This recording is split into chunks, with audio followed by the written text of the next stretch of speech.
Hey, if you want to receive notifications from your iPhone into your Xiaomi watch as free, all you have to do is just to grab your iPhone and open this Mi Fitness application.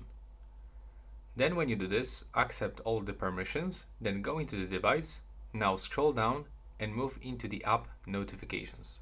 Then click here to enable app notifications, and as you can see from here, you can simply enable any application that you want.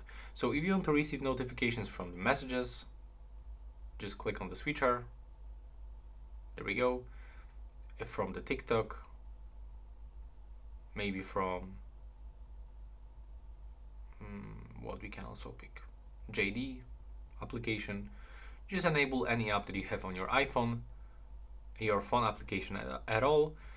And also you can go back, go into the incoming calls and also enable this incoming calls notifications.